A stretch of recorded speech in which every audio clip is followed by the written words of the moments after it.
अगर आप चाहते हैं कि सुनील उपाध्याय निर्माल का वीडियो सबसे पहले आप तक पहुंचे तो लाल बटन दबाकर चैनल को सब्सक्राइब करें और बेल आइकन दबाना न भूलें। Thank you.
रावण के सैनिक लोग कैसे बतावता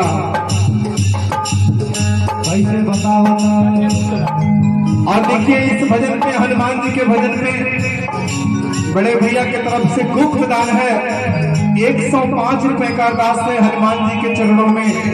हनुमान जी से विनती है कि बड़े भैया की सभी मनोकामना पूरा कर देना।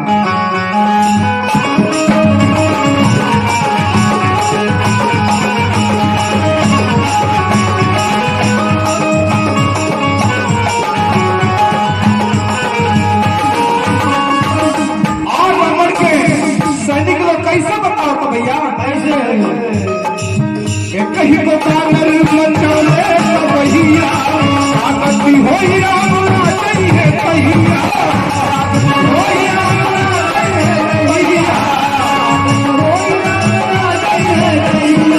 सोची कि माना हनुमान जी लंका में गई तो पूरा लंका कर गई, लेकिन कहिया पूरा बानरी सेना लंका में आ गई तैया तब लंका में वो दूर नहीं बची। कैसे एक ही को पाकर भैया आगती हो चाहिए भैया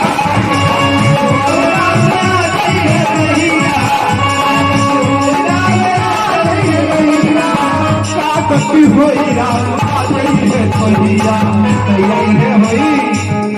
सान सब कर मिटा के गई हटा के आयल पल भर में एक बात का सगुरु लंका के गई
भजन में रावण के पत्नी मंदोदरी जी रावण के बड़ा समझावतरी कि अब्बो से सीता जी के राम के हवाले कर दी। लेकिन देखिए कहते हैं जब इंसान को विनाश की तरफ जब जाना होता है तो क्या होता है, उसके अंदर हम आ जाता है कि हम ही जो है, हम ही सब कुछ है, उसका दिमाग खराब हो जाता है। तो देखिए रावण के पत्नी रावण के बड़ा समझावतड़ी कि अब्बो से मान जाई, कितना असुरन मर गई ने, कितना हमारे जन्मावन लड़का लोग मर गई, लेकिन अब्बो से रावण से कहो तरी कि सीता जी के राम के हवाले कर दी। लेकिन कैसे समझाओ थे भैया, हाथी छोड़ी मानी तनी हमरो कहनवा, सीता पहुंचा दी धोनी राम के चरणवा।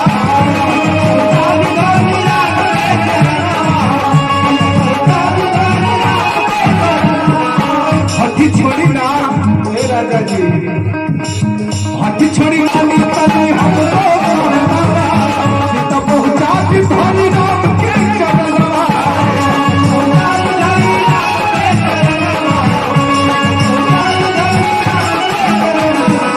सीता पहुंचा दी धोनी राम के चरणवा।